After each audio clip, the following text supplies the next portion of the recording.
ഇപ്പോൾ LDF convener TP രാമകൃഷ്ണനാണ് ഇപ്പോൾ നമ്മോടൊപ്പം ചേരുന്നത്. TP, എക്സിറ്റ് പോൾ ഫലങ്ങളൊക്കെ ഇന്നലെ വന്നു കഴിഞ്ഞു. UDF ഒരു മേൽക്കൈ ഉണ്ട് എന്നുള്ളതാണ് എക്സിറ്റ് പോൾ ഫലങ്ങളിൽ നിന്നും പുറത്തു വരുന്ന വിവരങ്ങൾ. എന്താണ് LDFന്റെ പ്രതികരണം? ഇടതുപക്ഷ ജനാധിപത്യ മുന്നണി ഭരണ തുടർച്ചയിലേക്ക് വരും എന്ന് തന്നെയാണ് പ്രതീക്ഷിക്കുന്നത്. കാരണം കേരളത്തിൽ നടപ്പിലാക്കിയിട്ടുള്ള വികസന പ്രവർത്തനങ്ങളും ജനക്ഷേമ നടപടികളും അത് ജനങ്ങളിൽ വലിയ തോതിലുള്ള അംഗീകാരം ഉണ്ടാക്കിയിട്ടുണ്ട്. ഈ അംഗീകാരം തെരഞ്ഞെടുപ്പിൽ പ്രതിഫലിക്കും എന്നാണ് ഇടതുപക്ഷ ജനാധിപത്യ മുന്നണി പ്രതീക്ഷിക്കുന്നത്. സാധാരണ നിലയിൽ എക്സിറ്റ് പോളിൻ്റെ നിരീക്ഷണങ്ങൾ എല്ലാം ശരിയാവാറില്ല. അതിൻ്റെ ഒരു അനുഭവം ഈ കഴിഞ്ഞ തെരഞ്ഞെടുപ്പ് 2021 തെരഞ്ഞെടുപ്പിൽ ഇടതുപക്ഷ ജനാധിപത്യ മുന്നണിക്ക് വലിയ ഭൂരിപക്ഷം നേടാൻ കഴിഞ്ഞിട്ടുള്ള ഒരു തെരഞ്ഞെടുപ്പാണല്ലോ. ആ തെരഞ്ഞെടുപ്പിൽ ഇടുക്കിയിൽ മണിയാശാൻ തോൽക്കും എന്ന് അവർ ഈ വിശകലനത്തിൽ പ്രഖ്യാപിച്ചതാണ്. കോഴിക്കോട് ജില്ലയിൽ തന്നെ ബേപ്പൂർ അസംബ്ലി മണ്ഡലം, ബാലുശ്ശേരി അസംബ്ലി മണ്ഡലം എല്ലാം തോൽക്കുമെന്ന് അന്നത്തെ വിശകലനത്തിൽ പ്രഖ്യാപിച്ചിട്ടുള്ളതാണ്. പക്ഷേ അതിൽ നിന്ന് വ്യത്യസ്തമായിരുന്നു തെരഞ്ഞെടുപ്പിൻ്റെ ഫലം. അതുകൊണ്ട് ജനങ്ങളുടെ പൊതു പ്രതികരണങ്ങൾ പൂർണ്ണമായിട്ടും ഈ എക്സിറ്റ് പോളിൽ പ്രതിഫലിച്ചോളണമെന്നില്ല. അപ്പോൾ അത്തരത്തിലുള്ള സാഹചര്യങ്ങളും ഇതിൻ്റെ അനുഭവങ്ങളും കേരളത്തിൻ്റെ മുമ്പിലുണ്ട്. അതുകൊണ്ട് ഇപ്പോഴും കേരളത്തിൽ ഇടതുപക്ഷ ജനാധിപത്യ മുന്നണി വലിയ തോതിൽ വിജയം കൈവരിക്കാൻ കഴിയും എന്ന് തന്നെയാണ് പ്രതീക്ഷിക്കുന്നത്. 10 വർഷം ഭരിച്ചിട്ട് സ്വാഭാവികമായും അത്തരത്തിലൊരു ഭരണവിരുദ്ധ വികാരമൊക്കെ ഉണ്ടെങ്കിൽ എക്സിറ്റ് പോളിൽ ഒരു വലിയ മെജോറിറ്റി UDFന് കാണേണ്ടതാണ്. പക്ഷെ ഒരു നേരിയ മുൻതൂക്കം മാത്രമാണ് ഇപ്പോൾ UDFന് കാണുന്നത്. കേരളത്തിൽ ഭരണവിരുദ്ധ വികാരം ഒരു സ്ഥലത്തും പ്രകടമായിട്ടില്ല. ഈ തെരഞ്ഞെടുപ്പിൻ്റെ പ്രവർത്തനങ്ങൾ എടുത്ത് പരിശോധിച്ച് കഴിഞ്ഞാലും ഭരണവിരുദ്ധ വികാരം എവിടെയും പ്രതിഫലിക്കുന്നില്ല. അവിടെ ഇപ്പോൾ കേരളത്തിൻ്റെ ഒരു രാഷ്ട്രീയ സ്വാധീനത്തിൻ്റെ നില വെച്ച് പരിശോധിച്ച് കഴിഞ്ഞാൽ ഏകദേശം തുലനത്തിൽ നിൽക്കുകയാണ് UDFും ഇടതുപക്ഷ ജനാധിപത്യ മുന്നണിയും. അത് കേരള രാഷ്ട്രീയത്തിൻ്റെ കഴിഞ്ഞകാല സ്ഥിതിഗതികളെല്ലാം പരിശോധിച്ച് കഴിഞ്ഞാൽ ഇത് കാണാൻ കഴിയും. അത് ഇടയ്ക്ക് ഇടതുപക്ഷ ജനാധിപത്യ മുന്നണി ഭൂരിപക്ഷം നേടിയാലും ചിലപ്പോൾ UDF ഭൂരിപക്ഷം നേടിയാലും ഈ ഒരു തുലനാവസ്ഥ കേരളത്തിൻ്റെ ഒരു യാഥാർത്ഥ്യമാണ്. അവിടെ ഗവൺമെൻറ്റിൻ്റെ നിലപാടിൻ്റെ പ്രതികരണങ്ങളുമായി ഗവൺമെൻറ് എടുക്കുന്ന പ്രവർത്തനങ്ങളുടെ ഭാഗമായി പ്രതികരിക്കുന്ന ചില ജനവിഭാഗങ്ങളുണ്ട്. അത്തരത്തിലുള്ള കാര്യങ്ങളെല്ലാം തെരഞ്ഞെടുപ്പിൽ സാധാരണ നിലയ്ക്ക് പ്രതിഫലിക്കാറുണ്ട്. തെരഞ്ഞെടുപ്പിൻ്റെ പ്രവർത്തനങ്ങൾ നടന്നപ്പോഴും കഴിഞ്ഞ തെരഞ്ഞെടുപ്പിൻ്റെ ഫലങ്ങൾ വിശകലനം ചെയ്യും. കഴിഞ്ഞ തെരഞ്ഞെടുപ്പ് തദ്ദേശഭരണ സ്ഥാപനങ്ങളിലേക്കുള്ള തെരഞ്ഞെടുപ്പിൻ്റെ ഫലങ്ങൾ വിശകലനം ചെയ്തപ്പോഴും ഒരു ഭരണവിരുദ്ധ വികാരം കേരളത്തിൽ ഉണ്ടായി എന്നുള്ളത് എവിടെയും കണ്ടെത്താൻ കഴിഞ്ഞിട്ടില്ല. ഞങ്ങൾ ജനങ്ങളുമായി നേരിട്ട് സംവദിച്ച സമയത്തും ഭരണവിരുദ്ധ വികാരം ആരും പ്രകടിപ്പിച്ചിട്ടില്ല. സമാനതകളില്ലാത്ത വികസന പ്രവർത്തനമാണ് നടത്തിയിട്ടുള്ളത്. ആ വികസനം ജനങ്ങൾ അംഗീകരിക്കും എന്നാണ് ഞങ്ങൾ പ്രതീക്ഷിക്കുന്നത്.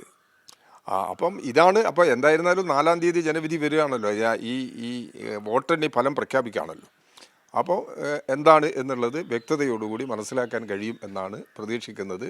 ഇതിനെല്ലാം ജനങ്ങൾ പൊതുവെ അംഗീകാരം നൽകും എന്നാണ് ഞങ്ങൾ പ്രതീക്ഷിക്കുന്നത്. ഇനിയിപ്പം ജനങ്ങൾ വിധി വേറെ മറിച്ചാണെങ്കിൽ ആ ജനവിധിയെ മാനിക്കുക എന്നുള്ളതല്ലാതെ വേറെ നിലപാടൊന്നും ഞങ്ങളെ സംബന്ധിച്ചിടത്തോളം ഇല്ല. UDFിൽ കോൺഗ്രസിനകത്താണെങ്കിൽ മുഖ്യമന്ത്രി ആരാണെന്ന് സംബന്ധിച്ചുള്ള ചർച്ചകളും അടികളുമൊക്കെ മുറുകിക്കൊണ്ടിരിക്കുകയാണ്. യഥാർത്ഥത്തിൽ ഒരു ജനാധിപത്യ സമ്പ്രദായത്തെയും ജനവിധിയെയും അവഹേളിക്കുന്ന ഒരു നിലപാടാണ് കോൺഗ്രസിൻ്റെ നേതൃത്വം സ്വീകരിക്കുന്നത്. തെരഞ്ഞെടുപ്പ് ഫലം പ്രഖ്യാപിച്ചിട്ടില്ല. തെരഞ്ഞെടുപ്പ് ഫലം പ്രഖ്യാപിക്കുന്നതിന് മുമ്പ് തന്നെ മുഖ്യമന്ത്രിയെ സംബന്ധിച്ചിടത്തോളമുള്ള വിവാദങ്ങൾ അവർ തന്നെ ഉയർത്തിക്കൊണ്ടുവരികയാണ്. പുറത്തുനിന്ന് ഉയർത്തുന്നൊരു വിവാദമല്ല ഇത്. കോൺഗ്രസിനകത്ത് തന്നെയുള്ള വിവാദങ്ങളാണ് ശക്തിപ്പെടുന്നത്. ഇത് ജനങ്ങളോട് നീതി പുലർത്തുന്ന നിലപാടാണോ? ജനാധിപത്യം സംരക്ഷിക്കുന്നതിന് സഹായകരമായ നിലപാടാണോ? ജനാധിപത്യത്തെ മാനിക്കുന്ന സമീപനമാണോ? ഇതെല്ലാം കോൺഗ്രസിൻ്റെ നേതൃത്വം ഇപ്പോൾ സ്വീകരിക്കുന്ന സമീപനത്തിൽ പ്രകടമാണ്. അതൊന്നും ജനങ്ങൾക്ക് മനസ്സിലാവുന്നില്ല എന്നെങ്കിൽ പിന്നെ വേറെ നിവൃത്തിയൊന്നുമില്ലല്ലോ. ഇത് നേരത്തെ തന്നെ ഇത്തരത്തിലുള്ള പ്രശ്നങ്ങളെല്ലാം ഞങ്ങൾ പല ഘട്ടങ്ങളിലായി ചൂണ്ടിക്കാണിച്ചിട്ടുണ്ട്. ഇവരുടെ ഇടയിലുള്ള അനൈക്യം, അതിൻ്റെ മേലെ ആധിപത്യം സ്ഥാപിക്കുന്നതിന് വേണ്ടിയുള്ള ശ്രമമാണ് അവർ നടത്തിക്കൊണ്ടിരിക്കുന്നത്. അപ്പോൾ അതുകൊണ്ട് ഇടതുപക്ഷ ജനാധിപത്യ മുന്നണി ജനങ്ങളുടെ വിധിയെയും ജനങ്ങളുടെ നിലപാടിനെയുമാണ് അംഗീകരിക്കുന്നത്. അപ്പോൾ അതിനനുസരിച്ചുള്ള സമീപനമാണ് ഞങ്ങൾ എടുത്ത് മുമ്പോട്ട് കൊണ്ടുപോവുക.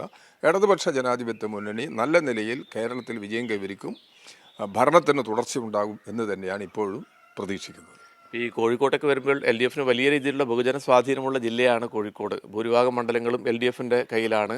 പക്ഷേ ചില എക്സിറ്റ് പോൾ ഫലങ്ങൾക്കകത്ത് കോഴിക്കോട് UDF-ന് വലിയൊരു മെജോറിറ്റി ഉണ്ടാവും എന്നുള്ള പ്രവചനങ്ങളൊക്കെ വരുന്നു. കോഴിക്കോട് ജില്ലയിൽ UDF-ന് മെജോറിറ്റി ഉണ്ടാവും എന്നുള്ള നിലപാടിനോട് ഒരു തരത്തിലും യോജിക്കാൻ കഴിയുന്നതല്ല.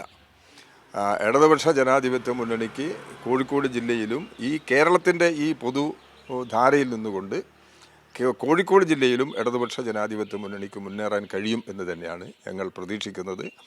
കഴിഞ്ഞ തെരഞ്ഞെടുപ്പിൽ 11 സീറ്റ് ഇടതുപക്ഷ ജനാധിപത്യ മുന്നണിക്കുണ്ട്. 13 സീറ്റാണ് ആകെ കോഴിക്കോട് ജില്ലയുള്ളത്. 2 സീറ്റാണെന്ന് UDF-ന് നേടാൻ സാധിച്ചത്. അപ്പം ഈ 13 സീറ്റും വിജയിക്കുന്നതിന് അടിസ്ഥാനമായ നിലപാടാണ് ഞങ്ങൾ ഈ തെരഞ്ഞെടുപ്പിൽ സ്വീകരിച്ചിരിക്കുന്നത്.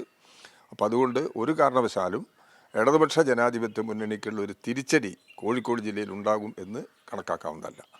അതുപോലെ TP കേരളം ഉറ്റുനോക്കുന്ന ഒരു മണ്ഡലമാണ് അങ്ങ് മത്സരിച്ച പേരാമ്പ്ര. ഇപ്പോൾ നമ്മൾ നിൽക്കുന്ന ഈ മണ്ഡലം. അപ്പോൾ എന്താവും പേരാമ്പ്രയുടെ ഒരു ജനവിധി? അല്ല, പേരാമ്പ്ര ജനവിധിയും ഇതിൻ്റെ ഭാഗമാണ്. പേരാമ്പ്രയിൽ ഞാൻ ജയിക്കുമെന്ന് തന്നെയാണ് പ്രതീക്ഷിക്കുന്നത്.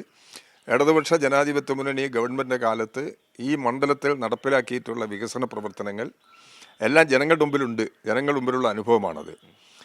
മതനിരപേക്ഷ സമൂഹത്തെ സംരക്ഷിച്ച് നിർത്തുന്നതിന് സഹായകരമായ നിലപാടാണ് പൊതുവെ ഇവിടുത്തെ ജനപ്രതിനിധി എന്നുള്ള നിലയ്ക്ക് ഞാൻ സ്വീകരിച്ചിട്ടുള്ളത്. ആ അംഗീകാരം ജനങ്ങളിൽ നിന്നുണ്ടാകും എന്ന് തന്നെയാണ് ഞാൻ പ്രതീക്ഷിക്കുന്നത്.